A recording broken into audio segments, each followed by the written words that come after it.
Hey everyone, and welcome to my channel. I'm Biscuit Baron, and today I'm going to talk you through the build for Slow Nova, or Slova, as she's commonly referred to. Firstly, I'm not going to go through her abilities because if you're watching this, the chances are if you just want a build for her, you already know how to use her, or you're familiar with her abilities. The reason she's referred to as the Slova is due to the behaviour of her fourth ability, Molecular Prime. The more strength she has, the slower primed enemies become. Right, so if we go into a build here, this is the base build you're going to need for her. You'll notice that the power strength is only at 145%. The reason for this is that the slow effect of Molecular Prime is capped at 75%.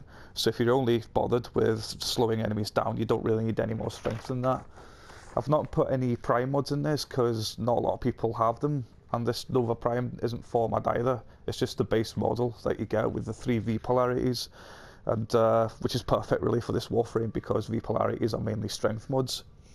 You've probably noticed my range is only setting at 58%, and you're probably asking yourselves why. Well, the common mistake people make with Nova is that they believe the range affects Molecular Prime. More range, more primed enemies, right? Well, that's wrong, because range only affects the initial circle area of effect around you when you cast a Molecular Prime for the first time. It is actually duration that makes Molecular Prime travel across the floor, which in turn spreads it to more enemies. So invest about 150% duration into Nova, which will give you roughly about 8 seconds of travel, and that's more than enough to prime enemies for you.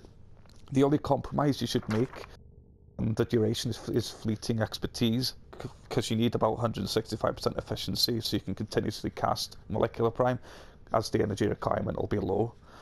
So the last 2 mod slots can be used for anything you like really. You could even reformat it to put another slot more useful to you. I usually put Intensify into it because I enjoy the extra damage an All-Star does, as well as the increased damage multiplier of antimatter drop. For example, if you pump a full clip of the Boltor Prime into the bomb, you can cause upwards of about 500,000 damage. And the last slot I would use probably just for redirection, just for some survivability, though most of the time you shouldn't be getting hit if the enemies are slowed down. It's just for emergency, basically. And that's pretty much it for the build, so have fun, and I'll see you next time.